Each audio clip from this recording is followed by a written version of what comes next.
On peut dire que si est-il la réponse du berger à la bergère.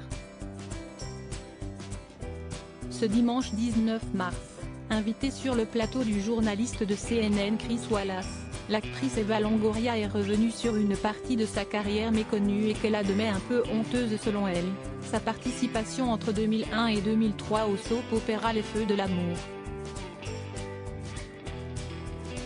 Durant cet échange avec le journaliste, celle qui a participé à l'édition française de Mask Singer a raconté ne pas garder un très bon souvenir de cette expérience, révélant être moins bien payée pour ce rôle que pour l'autre emploi qu'elle occupait en même temps, celui de chasseuse de tête dans un cabinet de recrutement.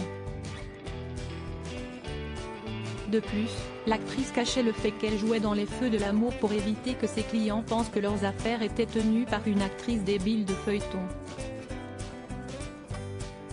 Des propos qui ont ulcéré l'un des acteurs emblématiques de la série, Eric Braeden. Sur Twitter, ce lundi 20 mars, le comédien n'a pas mâché ses mots pour critiquer Eva Longoria à la suite de ses déclarations « Tu viens de tenir des propos désobligeants à l'encontre des acteurs de feuilleton de jour.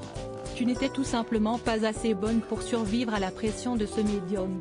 Tu as eu beaucoup de chance d'être dans cette série de ménagères », il fait référence à Desperate Housewives, note de la rédaction. Tu tournais un épisode en 8 avec des dialogues médiocres mais ça lasse, a-t-il balancé avec véhémence. Sur le même ton, il a poursuivi dans un autre tweet, « Nos actrices sont bien meilleures que toi. Et elles l'ont prouvé. » De Robert De Niro à beaucoup d'autres, de nombreux acteurs ont commencé dans ce médium que tu dénigres. Ça montre un manque total de classe. Une réponse violente qui traduit immanquablement l'énervement du comédien à l'encontre de l'ex-femme de Tony Parker. Les plus beaux looks glamour d'Eva Longoria. Eva Longoria, elle avait déjà parlé de cette expérience. En France.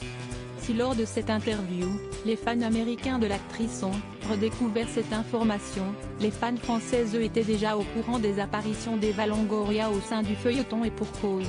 En octobre 2021, invitée sur le plateau de Touche pas à mon poste, la mère de Santiago avait alors expliqué qu'elle ne gardait pas un bon souvenir de ses tournages, dévoilant même que les membres de l'équipe ont été méchants avec elle. L'âge de guerre entre Eva Longoria et Les Feux de l'amour semble donc loin d'être enterré.